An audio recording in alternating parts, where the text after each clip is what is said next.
Learning English doesn't have to feel like homework. When you listen to a story, you're not just following a plot. You're learning real language without even noticing.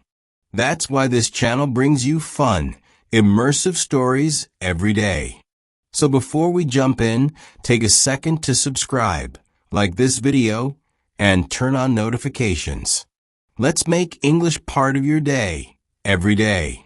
When Lily landed in Rio de Janeiro, she thought she was ready for anything. She had her backpack, her list of places to see, and a big smile stretched across her face. Rio felt alive in a way no other city did. The sun painted everything golden, and music drifted from street corners like perfume. She had planned to visit a few museums, spend some time on the beach, and maybe hike up to see the Christ the Redeemer statue.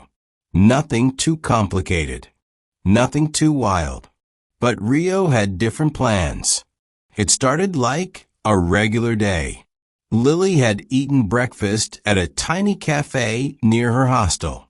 She had asked the receptionist for directions to a local art market, and he had pointed her toward a long avenue lined with trees and murals.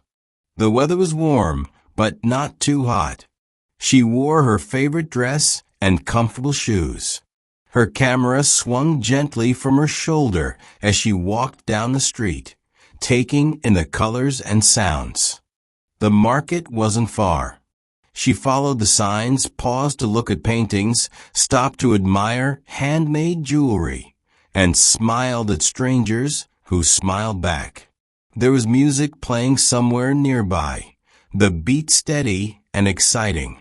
At first, she thought it was just someone playing loud music at a stall.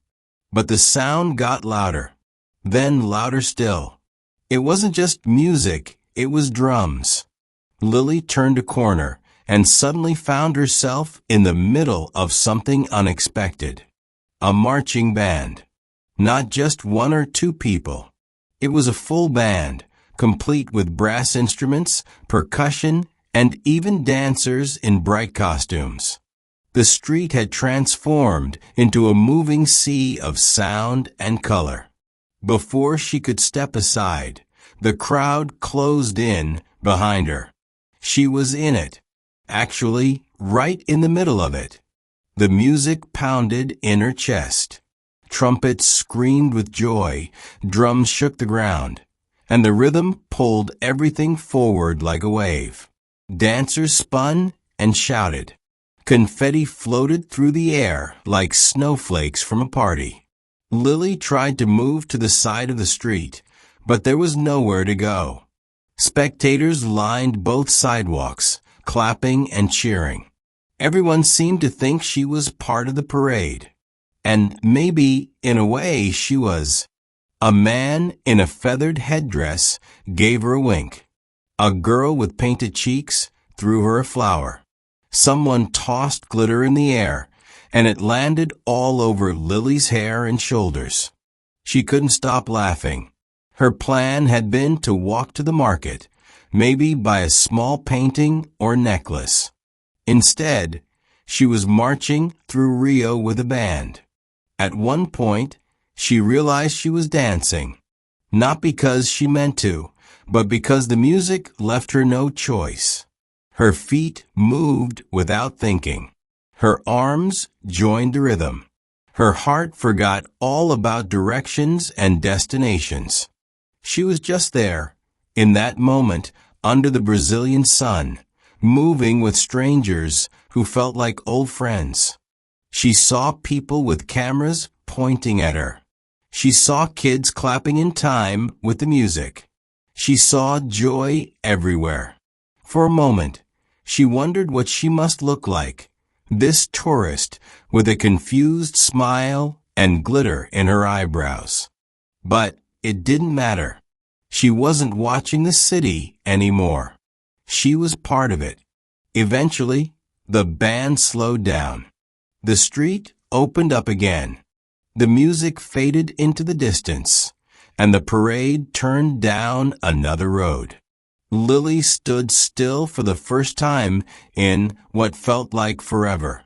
Her heart was racing. Her dress was covered in glitter. Her hair was sticking to her face.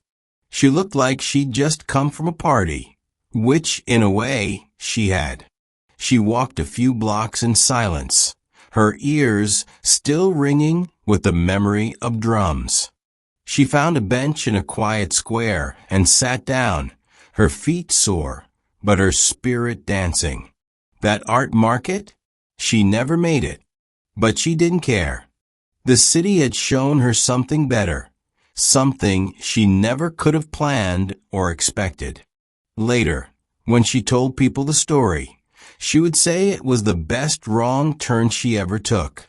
A reminder that sometimes the best parts of travel aren't the things you plan. They're the surprises that find you, pull you in, and leave you a little more alive than before. She took out her phone and snapped a selfie. Her face was red, her hair a mess, but her smile said it all.